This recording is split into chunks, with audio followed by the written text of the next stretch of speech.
people jumping out the window. They're jumping out the window. There's people jumping out of windows. The first, I don't know.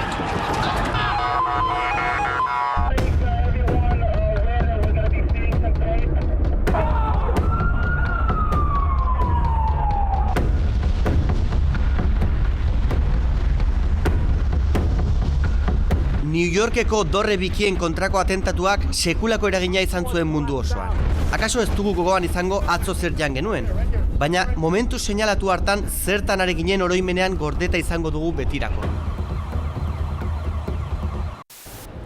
Bai, gogoratzen dut, albisteak ikusten. Garraiolari bat sartu zen gure lantegian, eta esan zion naizu. Están diciendo que se ha chocado un avión contra las Torres Gemelas en Nueva York. Eta ni pentsatu nuen, istripua, ez? Da, lehenengo momentuan pentsau nuen, konfunduita nengoela, eta beste kate batean nengoela, eta filme bat botatzen zutela. Hortik demora batea etortzen zaigu, no, que están diciendo que son dos, o tres, inorrek etzun sinisten, ez? Batzuek atentatuaren berri eman behar izan zuten, naiz eta artean inork ez zekien atentatua izan zenik. Antes de seguir adelante con la crónica informativa, una última hora porque un avión de pequeño tamaño se acaba de estrellar contra el World Trade Center de Nueva York, uno de los edificios más grandes y más conocidos de la ciudad de los rascacielos. Bezperan izan zen zure lehenengo teleberria, ez da?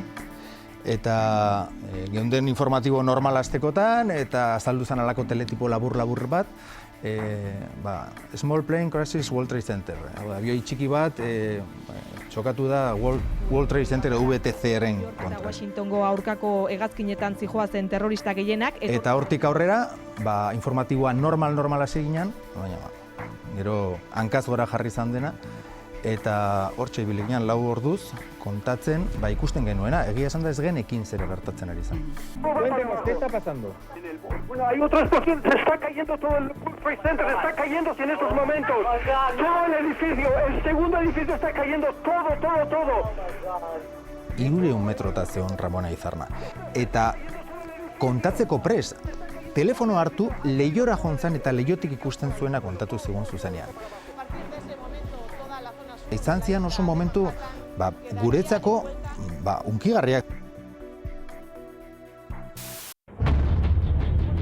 Dorre bikien kontra leherrarazi zituzten bi hegazkinak ez ziren jaurtigai gisa erabili ziren bakarrak. Hirugarren bat Pentagonoaren kontra lehertu zen.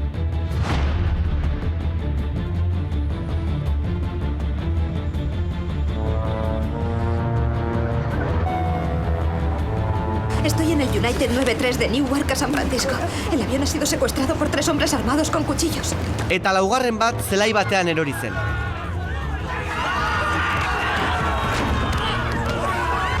Bertsio ofizialaren esanetan, bidaiariek bahitzaileei aurre egin ondoren.